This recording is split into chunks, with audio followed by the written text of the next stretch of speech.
how a simple mark invented ownership. For most of human history, the idea of owning something would have felt meaningless because survival depended on constant movement, shared resources, and taking only what could be carried before the environment changed again. There was no framework for claiming things beyond the immediate moment, no language or possession that extended past the act of holding something in your hand.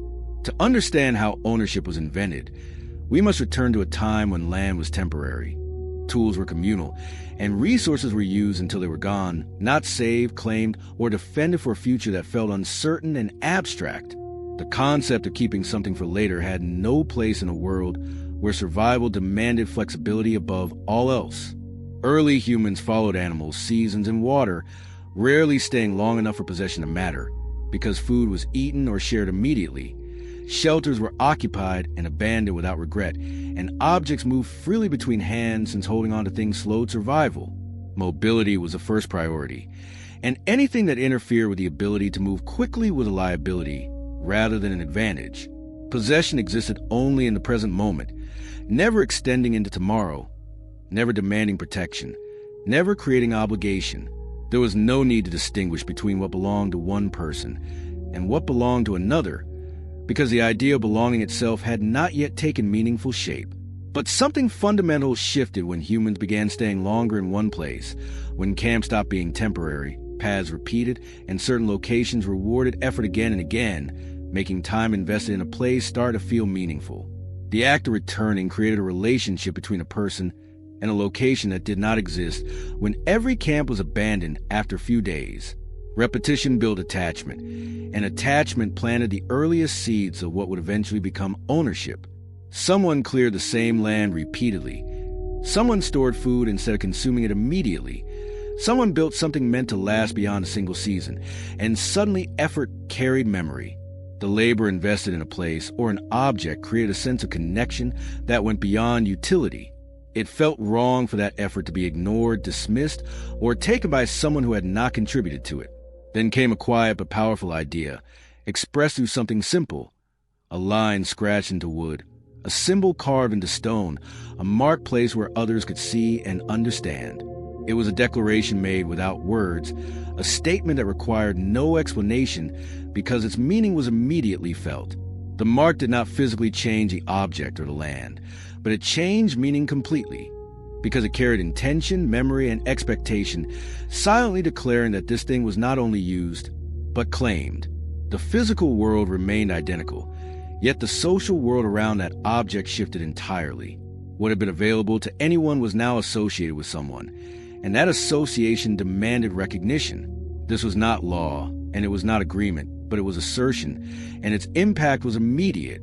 It introduced a new kind of social reality, one built not on force or physical barriers, but on shared recognition of a symbol.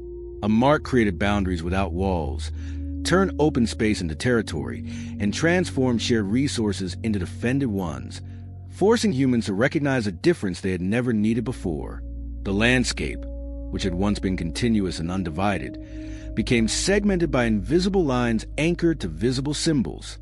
For the first time, use separated from ownership, access separated from permission, and presence separated from control.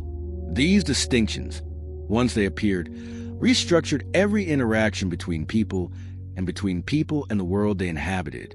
And once that distinction appeared, it could not be undone, because a simple mark did more than identify possession. It permanently changed how humans related to each other and how they related to the world. Once the idea of ownership appeared, it spread faster than anyone intended. Because a simple mark did more than claim objects, it rewired expectations between people. A marked object was no longer just something useful. It was something remembered, defended, and returned to, and that single shift changed behavior immediately. Humans began watching resources instead of simply using them, guarding what was marked and questioning those who approached it. The casual, fluid relationship that once existed between people and the things around them became rigid, monitored, and conditional. Over time, marks became more deliberate. Symbols grew clearer. Placement mattered. A sign was no longer accidental. It was a message meant to be understood without explanation. Ownership became visible even in the absence of the owner. This was a remarkable development, because it meant that a claim could persist even when the claimant was not physically present to enforce it. The symbol did the work of presence, standing as a silent representative of someone's intention. This visibility altered trust. Where once sharing was assumed, now permission was required. Relationships began carrying tension, because every interaction involved boundaries that did not physically exist but felt real nonetheless. The ease of communal life gave way to a more cautious social landscape, where assumptions could not be made and violations carried consequences. Ownership also introduced responsibility. If something was claimed, it had to be protected, maintained, and defended. Effort no longer ended with use. It extended into preservation. Humans began investing in the future in ways they never had before. This investment created a new relationship with time itself, as people began thinking not just about what they needed now, but about what they wanted to keep and pass forward. But this future came with conflict. Two marks could overlap. Claims could clash. What one group saw as theirs, another saw as shared. Disputes emerged where none had existed before. The very system that created stability for individuals also created friction between them. The mark forced comparison. Who owned more? Who controlled better land? Who had stronger claims?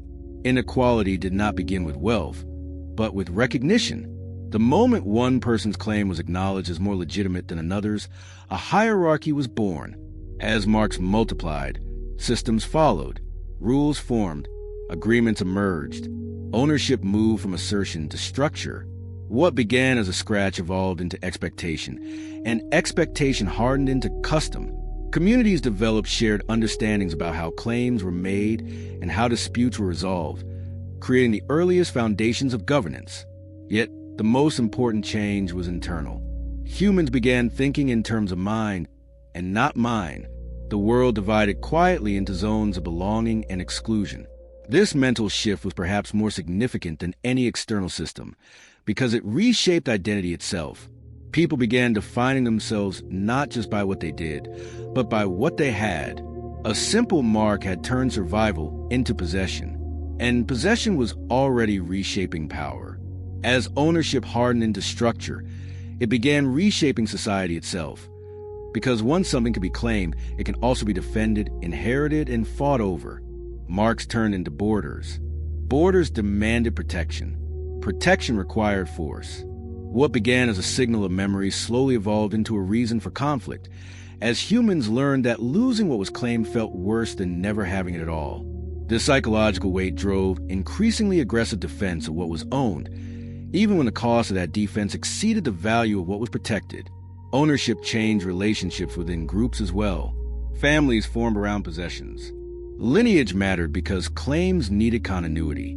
The future became something to secure, not just survive.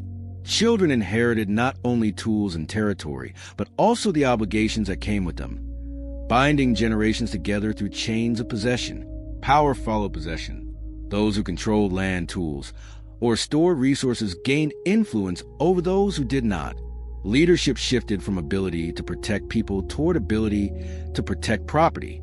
Authority became tied to material control, and those who accumulated the most possessions found themselves at the center of social networks.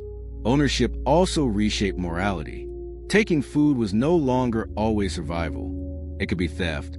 Crossing space was no longer movement. It could be trespass. Behavior that once ensured life now carried judgment. Actions that had been neutral or even cooperative in a world without ownership became violations in a world defined by it. This introduced law. Rules emerged to define who owned what, when, and why. Symbols replaced memory. Authority replaced negotiation. Justice became tied to records instead of relationships. The informal systems of resolving disputes gave way to codified structures that operated independently of the individuals involved. Yet ownership also created stability. Investment became possible. Homes improved. Tools evolved. Long-term planning emerged because the future could be claimed in advance.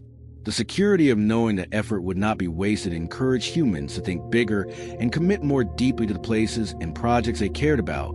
This was the central conflict of ownership. It encouraged growth, but demanded defense. It rewarded care, but justified exclusion. It built civilization, but seeded inequality. every benefit it offered came paired with a cost. The world was no longer something humans simply lived in. It was something they divided,